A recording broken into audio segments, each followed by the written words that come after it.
Halo semuanya, Assalamualaikum warahmatullahi wabarakatuh. Perkenalkan, nama saya Nasyifa Nantiarisa dengan NIM 24075021 dari Program Studi Pendidikan Kesejahteraan Keluarga. Kali ini saya akan membahas mengenai 7 permasalahan pendidikan yang ada di Indonesia yang wajib kita ketahui bersama. Pendidikan adalah fondasi masa depan kita. Tapi kamu tahu tidak, apa saja yang menjadi tantangan terbesar dalam dunia pendidikan? Lewat artikel yang saya analisis, kita akan membahas tuntas mengenai isu-isu penting seperti efisiensi anggaran, relevansi kurikulum dengan dunia kerja, efektivitas pembelajaran daring, serta masalah tenaga pendidik dan tenaga kependidikan. Tujuannya adalah supaya kita bisa melihat gambaran lengkap tentang permasalahan ini dan bersama-sama mencari solusi nyata demi masa depan yang lebih cemerlang. Yang pertama adalah masalah pemerataan pendidikan. Berdasarkan artikel yang berjudul "Ketimpangan Pendidikan Masih Menjadi Pekerjaan Rumah Bagi Kemajuan Anak Bangsa" yang terbit pada 24 Oktober 2023. Masalah utama terjadi di Wamena, Papua, di mana anak-anak kesulitan mengakses pendidikan yang layak. Di sekolah-sekolah juga tidak memiliki papan tulis, buku, bahan ajar, maupun perpustakaan. Guru-gurunya juga sedikit, dan banyak juga yang tidak hadir karena medan yang berat dan kondisi keamanan. Akibatnya, anak-anak harus berjalan jauh tetapi tidak bisa belajar maksimal. Ini menunjukkan ketimpangan pendidikan yang sangat mencolok dibandingkan dengan kota-kota besar. Untuk solusinya, pemerintah perlu membangun fasilitas sekolah yang memadai, menyediakan guru secara merata, dan juga beri insentif khusus. Gunakan juga teknologi untuk pembelajaran jarak jauh. Tingkatkan pula akses transportasi dan keamanannya. Libatkan masyarakat dan organisasi lokal. Semoga dengan solusi tersebut diharapkan setiap anak di Indonesia bisa mendapatkan pendidikan yang layak dan merata, dimanapun dia berada. Yang kedua adalah masalah kuantitas. Kali ini, saya akan membahas permasalahan kuantitas dalam pendidikan di Indonesia.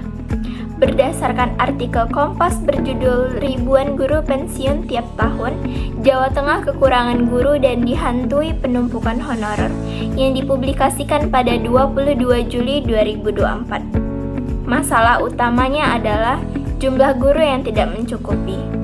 Di Jawa Tengah, setiap tahun sekitar 10.000 hingga 12.000 guru pensiun, tetapi rekrutmen tidak sebanding. Akibatnya, banyak sekolah mengalami kekurangan guru. Pemerintah daerah pun mengeluhkan distribusi guru dari pusat yang terlambat atau tidak sesuai kebutuhan. Penyebab utamanya adalah pertumbuhan jumlah siswa yang tidak diimbangi dengan jumlah guru.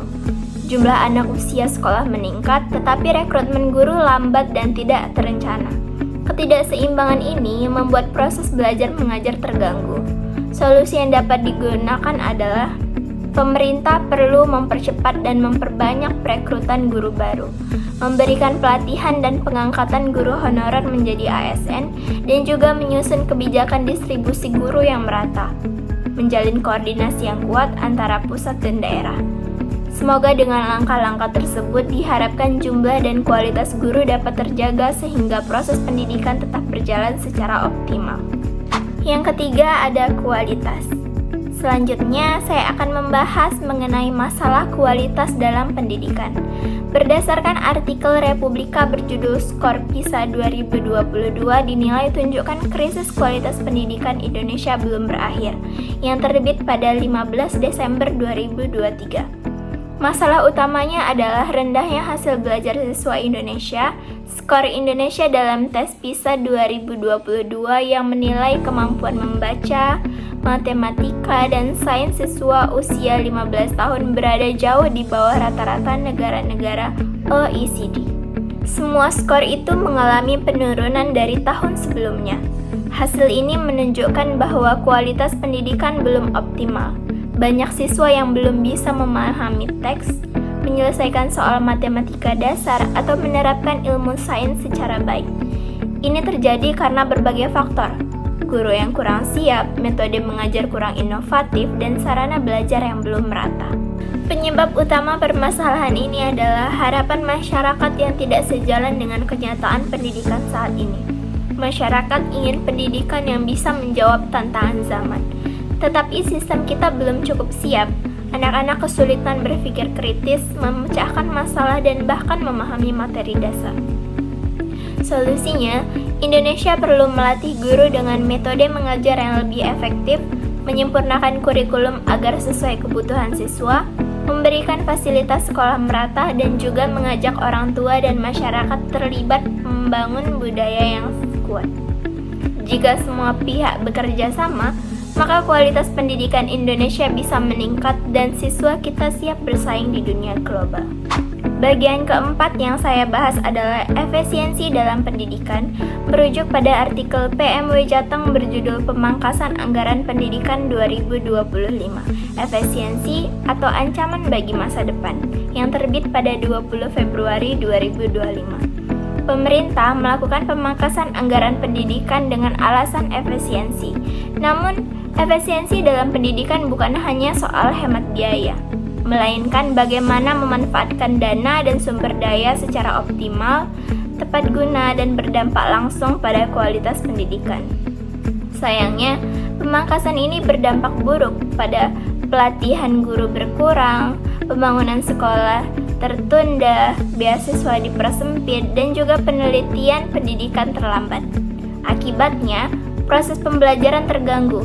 Akses pendidikan untuk siswa dari keluarga kurang mampu jadi terbatas, dan motivasi guru pun bisa menurun.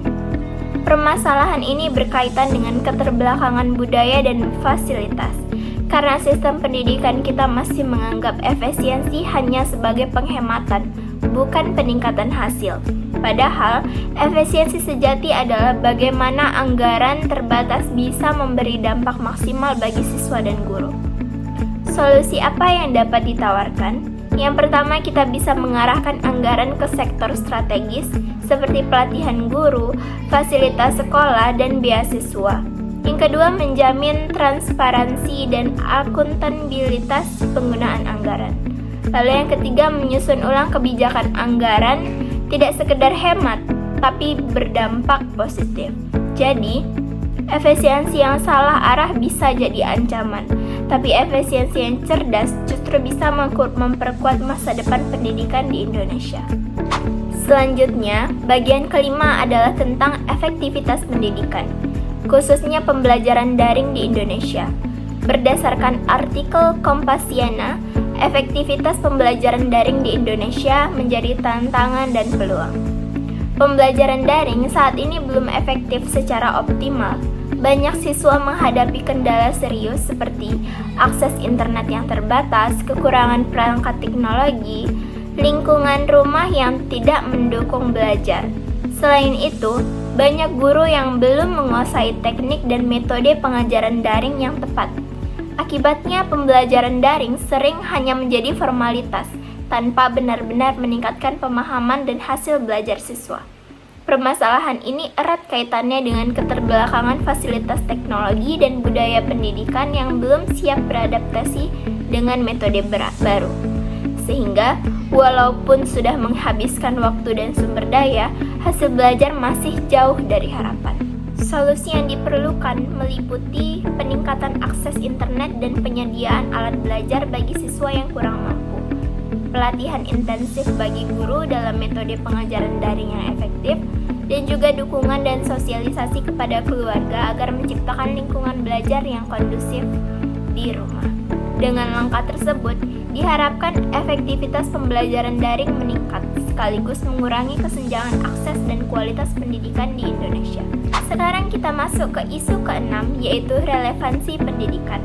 Berdasarkan berita dari Dialeksis tentang tingginya pengangguran lulusan universitas di Aceh, masalah utama yang dihadapi adalah ketidakcocokan antara kurikulum perguruan tinggi dengan kebutuhan dunia kerja. Ketua Aliansi Buruh Aceh menyoroti bahwa materi dan keterampilan yang diajarkan di kampus kurang sesuai dengan keahlian yang dibutuhkan oleh industri. kurangnya kolaborasi antara kampus dan sektor bisnis membuat mahasiswa tidak mendapatkan pengalaman praktis yang cukup, sehingga mereka sulit beradaptasi dan bersaing di pasar kerja. Ini menunjukkan bahwa sistem pendidikan belum berhasil memenuhi harapan masyarakat untuk menghasilkan lulusan yang siap kerja dan kompetitif. Solusi yang diperlukan adalah yang pertama, kita penyesuaian kurikulum agar lebih relevan untuk kebutuhan industri. Selanjutnya, meningkatkan kerjasama aktif antara perguruan tinggi dan dunia usaha seperti program magang dan pelatihan kerja. Selanjutnya, pengembangan keterampilan teknis dan interpersonal yang dibutuhkan di dunia profesional. Dengan langkah ini, lulusan akan lebih siap menghadapi tantangan dunia kerja, mengurangi tingkat pengangguran, dan meningkatkan relevansi pendidikan bagi masa depan bangsa. Topik berikutnya adalah masalah tenaga pendidik dan tenaga kependidikan yang menjadi tantangan serius di Balikpapan. Berita dari RRI mengungkapkan bahwa Balikpapan mengalami kekurangan ratusan guru di berbagai jenjang pendidikan, khususnya guru kelas, PJOK, agama, BK, dan juga TIK. Penyebab utamanya adalah kebijakan UU ASN nomor 20 tahun 2023 yang membatasi perekrutan guru non-ASN, sehingga proses seleksi guru melalui jalur P3K atau ASN berjalan lambat dan belum efektif. Akibatnya, beban mengajar menjadi tidak merata dan banyak guru harus mengajar di luar bidang keahlian mereka, yang berpotensi menurunkan kualitas pembelajaran. Selain itu, kekurangan guru BK dan TIK berdampak pada minimnya layanan konseling dan literasi teknologi yang sangat penting di era digital saat ini. Beban kerja yang tinggi juga menyebabkan staf pendukung harus mengambil alih tugas administratif yang tidak ideal dan mengganggu proses belajar. Upaya yang diperlukan adalah mempercepat dan mempermudah proses perekrutan guru agar kekurangan dapat segera diatasi, menyelesaikan pelatihan berkelanjutan bagi guru terutama untuk bidang non-spesialisasi, menambah tenaga khusus di bidang BK dan TIK untuk mendukung kebutuhan konseling dan digitalisasi pendidikan, memperbaiki manajemen sumber daya manusia agar beban kerja guru lebih terkelola dengan baik dan mutu pendidikan terjaga. Semoga dengan langkah-langkah ini diharapkan kualitas pendidikan di Balikpapan dapat meningkat dan proses belajar mengajar berjalan dengan lebih optimal. Sekian dulu pembahasan saya tentang 7 permasalahan pendidikan yang ternyata penuh tantangan, tapi juga peluang untuk kita perbaiki bersama. Semoga dari sini kita jadi lebih sadar dan termotivasi untuk berperan aktif dalam membangun masa depan pendidikan yang lebih baik. Terima kasih sudah meluangkan waktu untuk menonton. Bersama-sama kita wujudkan pendidikan yang bukan hanya sekedar teori, tapi benar-benar berdampak nyata. Sampai jumpa di presentasi saya berikutnya. Assalamualaikum warahmatullahi wabarakatuh.